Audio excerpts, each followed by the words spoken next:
There is no precedent for this. Kim Darroch, one of the UK's most senior diplomats in the most important world capital, forced from office after a concerted attack on his credibility by actors in London and at the White House. Prime Minister! In Parliament, both the Prime Minister and Leader of the Opposition expressed what you can only call thinly disguised outrage at what they see as an assault on the integrity of the UK's diplomatic service. Good government depends on public servants being able to give full and frank advice. I want all our public servants to have the confidence to be able to do that. The Parliament's Foreign Affairs Committee met to try to make sense of it, asking the head of the country's diplomatic service if he'd ever known anything like it.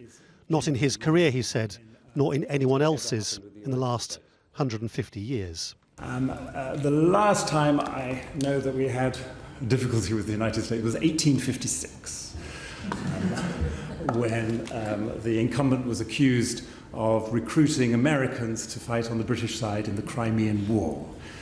President Franklin Pierce was in the White House.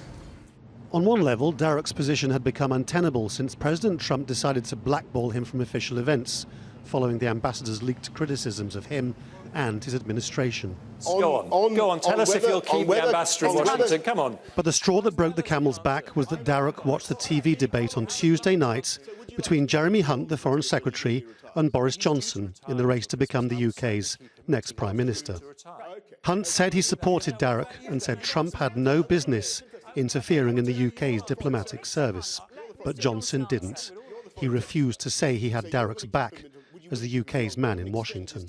I will keep him until he's due to retire, and I think we'd like to know if you would. Well, I'm not going to be so presumptuous as to Thank you. that I'm going to be in a position... Let's go back. It seems Darroch decided that Johnson was prepared to throw him under the bus in favour of his support for Trump and a favourable trade deal with the USA as part of Brexit.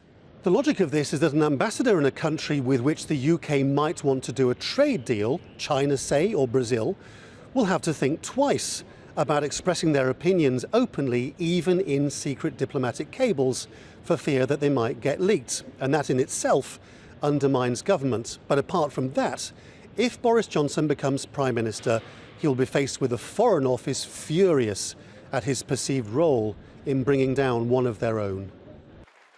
Johnson himself, assuming he becomes Prime Minister, will pick the next ambassador to Washington. The question is, will it be a neutral diplomat or a political appointment? Brexit is taking yet more victims, this time at the heart of government. Laurence Lee, Al Jazeera in London.